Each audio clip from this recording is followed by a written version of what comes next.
over there in Iran today, right now. Go ahead, read that again a little bit quicker.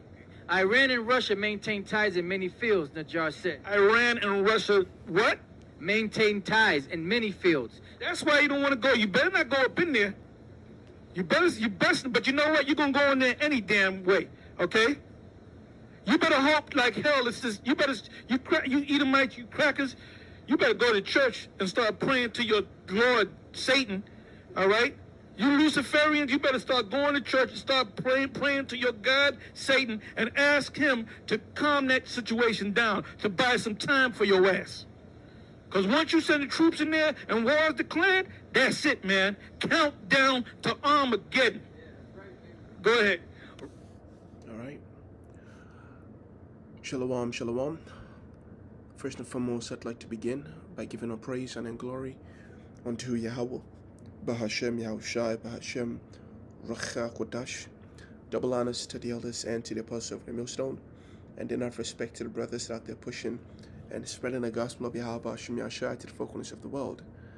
Now, through the spirit and power of Yahweh Bahashem Yahushai, I wanted to do a quick lesson, doing our job as a watchman, and just warning, or at least revealing, the authenticity of the prophecies of the scriptures yet again. This article that I have here is entitled, Iran Unveils Missile Threat as U.S. Talks Begin. Israeli officials say Trump won't blink. All right. And what actually made this very interesting is, I wish I could read this in a different. All right. It says Israeli media reports that the Israeli assessment is that the United States may soon present Iran with an ultimatum of agreement to U.S. terms of war. And of course, we know that they're not, whatever ultimatum Babylon has planned, won't be successful, right? It may appear that, let's say a few days from now, they accept this ultimatum, but, we know that ultimately conflict would always, the conflict that the Most High has destined between these nations will eventually bear fruit, right? To the point where, or at least it'll come to a point where they actually destroy each other, right? I don't know if bear fruit is the right word, but let me say it's gonna germinate, right? Right now it's threats, but eventually it's gonna grow into something much more devastating. And so, let me just read the article from here now. It says, on one side, the Iran's foreign minister says that there's a chance for a quick deal, but only on the nuclear issue. On the other, Witkoff and Kusha arrive with red lines as talks open in Oman, as Israel says the U.S. won't blink, but Trump remains unpredictable, right? Negotiations between the United States and Iran, which Israeli officials widely doubt would yield an agreement, preventing a U.S. strike on the Islamic Republic, exactly as I said, that's the spirit. I ain't even read this part, are set to begin, right? So they, in their mind, they know it's inevitable, right? They wish they didn't have to go to war. They wish, they weren't in this situation, but they just can't help themselves, all right? And as you see, of all the nations, the ones who are most of all, looking forward to a war are the Amalekites, right? They are the ones that are always pushing for war. Even before they have their full support of the United States, they go ahead and they attack, and then they wait, or at least they call on the United States to come and finish the conflict. So the other bloodthirsty, right? That's the word I'm looking for. They are the most bloodthirsty of all the nations. That's why when you read the book of Jeremiah, the 50th chapter, it tells you that the downfall of Babylon, and in Jeremiah, the 49th chapter, it tells you that the downfall of Edom or Esau, which is pretty much the same people, their downfall comes by way of the least of the flock. Let me just get it right now. Right? The prophecy against Edom, concerning Edom, right? Their downfall, it says, Edom shall be a desolation, as in the overthrow of Sodom and Gomorrah, and the nation and the neighbor cities thereof, saith the Lord Yahweh. And no man shall abide there, neither shall a son of man dwell in it. Now we know that this Edom talks about America, because in the land where Edom actually is, that area won't be a desolation. It'll be given, right, or grafted into the territory of Jake. That's where the Israelites are going to live. And so even though the missiles that are shot there, or the missiles that are shot during World War III, some of it will hit the land of Israel and even the surrounding areas, we know through the book of Ezekiel, the 39th chapter, that it's going to be restored by the heathens being employed. Let's get that. Ezekiel, right? Thou shalt fall upon the mountains of Israel. Talks about the nations that come up against the land, that they'll go in that area to fight. It said, thou shalt fall upon the mountains of Israel, thou and all thy bands, and the people that is with thee. And I will give thee unto the ravenous birds of every sort, and to the beasts of the field to be devoured. Thou shalt fall upon the open field, for I have spoken it, saith the Lord God. I will send a fire on Magog and upon them that dwell carelessly in the isles, and they shall know that I am the Lord Yahweh. Okay. Let's see.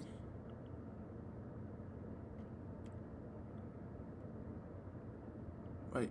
Yeah, so, and they that dwell in the cities of Israel shall go forth and set fire and burn the weapons, both the shields and the bucklers. In other words, when we get back into that land, we now possessing that land, we would have to what? We would have to clear that area before, we can actually live there as prophecy, dictates, right? Before we actually live there and transform it into a paradise, it has to be cleared. Now, it's saying that they that dwell in the cities of Israel shall go forth. That doesn't mean that actual Israelites will go in, or at least those that are delivered by the Lord will go in there and work. That's not what it's saying, right? Sort of like how when, you working and your manager is, in a sense, the one who is credited as being, the one who makes things happen, even though that it's not him, it's the people underneath him that work. But, or at least, better yet, think of it as a king. That's the best example, a king or the president, right? A lot of times the rulers are attributed victory when we know in fact that it's actually soldiers who actually went out and fought the battle.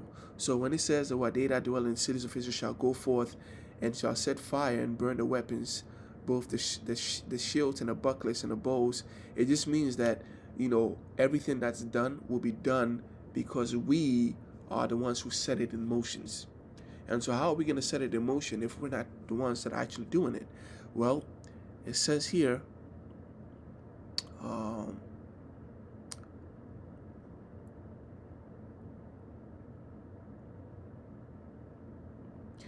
and they, right, because it still says the house of Israel will be burying them, right?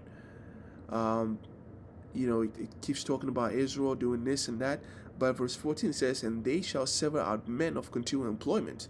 So even though we are the ones that cleaned it, it's because we severed out men of continual employment, passing through the land to bury with the passengers those that remain upon the face of the earth, to cleanse it. After the end of 7 months shall they search, and the passengers shall pass through the land, and when any man seeth a man's bone, Then shall he set up a sign by it, till the barriers have buried it in the valley of Hinnom Gog. Okay, so that's it. Now, and so when you read the book of Jeremiah, the 49th chapter, when it says that Edom shall be a desolation as an overthrow of Sodom and Gomorrah, of course it's not it, right? Because that destiny it's only for America. America is the only place that will never ever be, brought back from the sword. And so it says, so when it says Edom shall be a desolation, we know it's talking about America. But even also, you can apply it to Esau's kingdom. So whether it's America or Europe or Russia or Israel, the Israelis, or wherever it is that Esau has set up a stronghold, right? Or wherever Esau has built or has set up his tent by robbing and doing any whatever it is, right? Esau's rule will be brought down, right? So you can look at it at from that perspective also. And so it says, the earth shall be moved at their fall, right? Meaning it's going to be done violently. But in verse 20 says, therefore hear the counsel of the Lord Yahweh, that he hath taken against Edom, and his purposes that he has purposed against the inhabitants of Teman. Surely the least of the flock, well, who's this flock? The flock is the subject of the matter, which is Esau, right? And so the least of the flock, which the least of the flock of the Edomites are Amalek, right? The least of the flock shall draw them out. They have the smallest territory, right? They are the ones that are most dependent on another nation to deliver them out of trouble, right? They have the smallest economy. They infiltrate, right? They have power, but they do it through, surreptitious means, right? They're not the strongest of the nations. They receive aid, money, okay? Even the Iron Dome, the Golden Dome, is all that they've not done of it is what they've never developed any of it. It's all outside help, okay? And so, and even they're the grandchildren, right, of Esau, the grandson of Esau. So they are the least of the flock when you consider how they live comparatively, to other Edomites. Surely he shall make the inhabitants desolate with them. So the least of the flock, Amalek, shall draw them, the rest of the, he shall draw out the Edomites to their destruction. That's why Apostle Torah said it, that they really don't want to go into it, right? Is war between Iran and Israel inevitable? It is inevitable because they are the ones that are constantly doing shit that can ruffle feathers and bring World War III into it.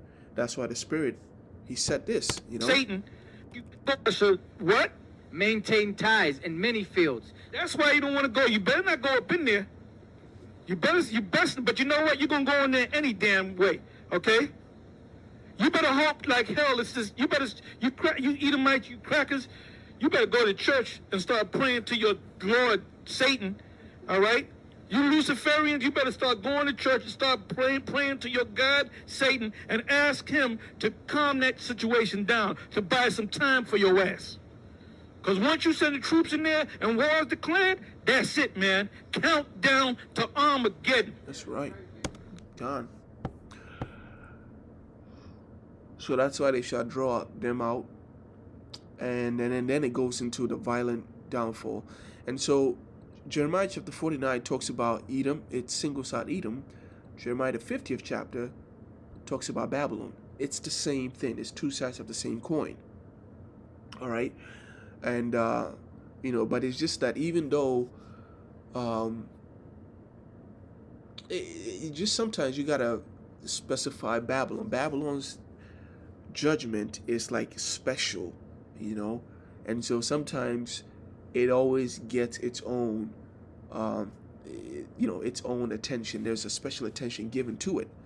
And so the word that the Lord Yahweh spake against Babylon and against the land of the Chaldeans by Jeremiah the prophet: declare ye among the nations and publish and set up a standard, publish and conceal not, and say Babylon is taken, Baal is confounded, Merodach is broken in pieces, her idols are confounded, her images are broken in pieces. That is why it really don't matter, who was offended or how annoyed these fucking heathens and these 2/3 are. We're constantly gonna push out this truth, right? We don't steal the knowledge of the Lord or the mysteries of the Lord and keep it in our mind. We don't steal. In other words, we withhold it from other people, keeping it in our mind, or put it under a pillow or under your bed or in the safe. But once you're supposed to speak out until the Lord himself decides, right, that the famine of the word, is ought to play out, right? So that's why we constantly do videos. We just keep saying the same thing over and over again. We got to let them know, right, so that when it does happen, the glory goes to the Lord. This is how the Lord gets magnified. You want to be a good servant? Make your Lord happy, right? Give reason for the Lord to be magnified by your dedication, by studying to show yourself approved, by speaking, right, out publicly the oracles of the Lord, the mysteries of the Lord, the determinations of the Lord, right? And make it plain and publish among the nations. You hide this truth, you're stealing glory from the Lord. You ain't supposed to do that. And so, for out of the north there come up a nation against her, and this is talking about Russia, which shall make her land desolate, and none shall dwell therein. They shall remove, they shall depart, both man and beast. Right? In those days and in that time, saith the Lord Yahweh, the children of Israel shall come, they and the children of Judah together, going and weeping. They shall go and seek the Lord Yahweh their God. This is exactly like it says in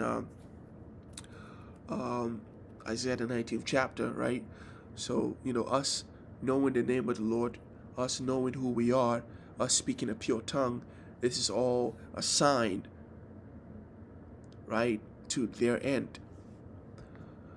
They shall ask the way to Zion with their faces thitherward, saying, Come, and let us join ourselves to the Lord Yahweh in the perpetual covenant that shall not be forgotten.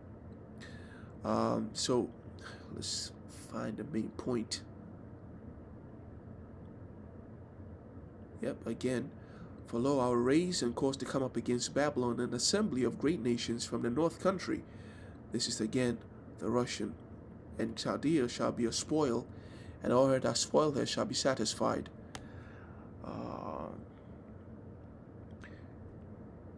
So this is how we know it's talking about now, because it says, But it shall be wholly desolate, Jeremiah 50 verse 13. But it shall be wholly desolate. Everyone that goeth by Babylon shall be astonished, and hiss at all her plagues. Right? It didn't happen back then. When Babylon fell, it still continued. The buildings were still there. It wasn't desolate. All that made Babylon Babylon was still there. It was just a change in management. Right? So put yourself in array against Babylon. Oh, what am I doing? It's still important, right? Put yourself in array against Babylon round about. All ye that bend the bow and shoot at her, spare no arrows, for her sins, for she has sinned against the Lord. When you go into the book of 2nd Ezra, the 16th chapter, it tells you that the plagues against Babylon comes by way of arrows, and the arrows are shot from the ends of the world to make the land to make a fiery destruction, roughly paraphrasing. And the same thing said here. So when we go all the way down, now that you know it's talking about Babylon's destruction, and now that you know that it's talking about Babylon's destruction in the future, in the last days, which is our days, it says here, again, it shall be as the overthrow of Sodom and Gomorrah.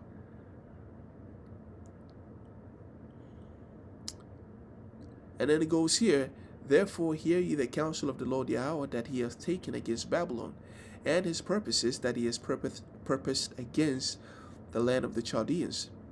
Surely the least of the flock shall draw them out. Surely he shall make their habitation desolate with them. Same thing. So, what else is in this article? Yeah, it's a very short article. But the point here is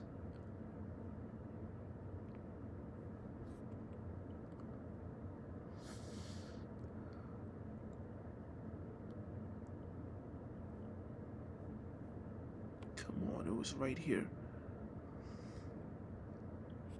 So negotiations between the United States and Iran, which Israeli officials widely doubt would yield an agreement preventing a U.S. strike on the Islamic Republic, are set to begin. So they doubt. And the reason they doubt is because nothing will ever be good enough for them. They will always break, even if an agreement is reached, they will breach that agreement. Just like they did, when they struck Iran and negotiations were underway. When everything was said and done, when everything was agreed upon, a day before that kicked in, then they struck for no reason, unprovoked, So, yeah.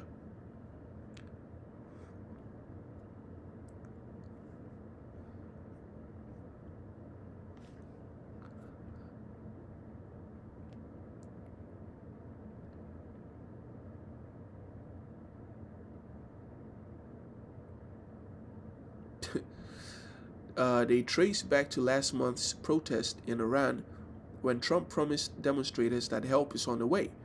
Yeah, this man out here will help other nations, but he ain't even helping his own people getting gunned down, right? Yeah, that's what he's doing.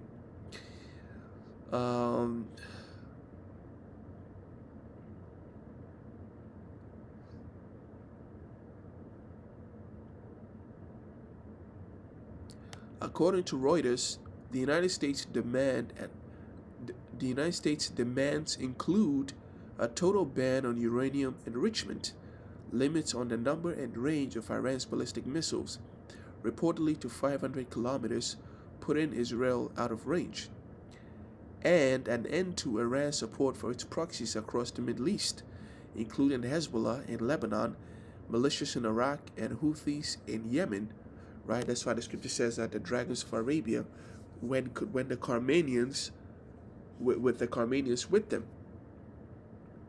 So, all these things, the picture is just it's crystal clear to all those that are in Yahweh Hashem Yahushai. Right? So, in closing, I'm going to give all praise and glory unto Yahweh, Bahashem Yahushai, Bahashem Rakha Kodash. Until next time, Shalom.